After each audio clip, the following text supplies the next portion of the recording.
have to always be in control of your emotions, because when you get out of control of your emotion, your brain shut down.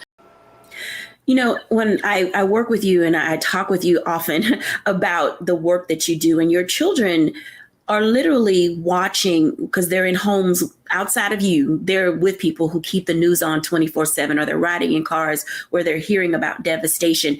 Does that impact the quality of life of students, yours in particular, but as a whole? And how do we help our community, understand and identify, talking to kids about mass shootings, things that we're seeing happening with civil rights?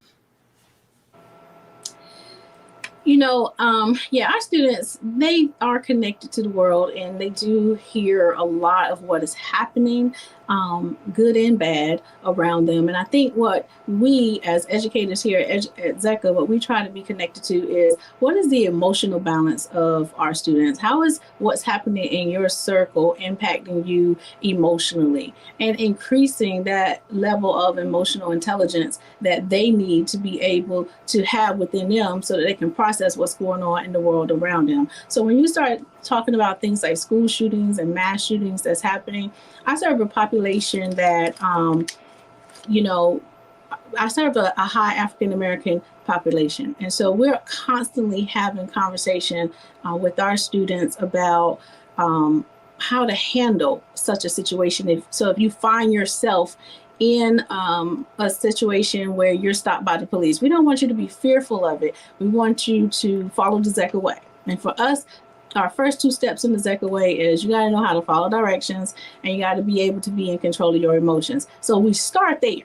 You have to always be in control of your emotions, because when you get out of control of your emotion, your brain shut down, you stop thinking, you can't think cognitively, you can't solve problems. So you got to stay in control of your emotions so that you can think your way through any situation. And you have to be able to know that the goal is not always to be right. The goal is to be safe. So if you're stopped, or if you come in a situation where you have to interact with the police, we want to teach our students to listen and be able to follow the direction, and try to just always be thoughtful about, how can I leave this situation to get home? Because getting home is the mission.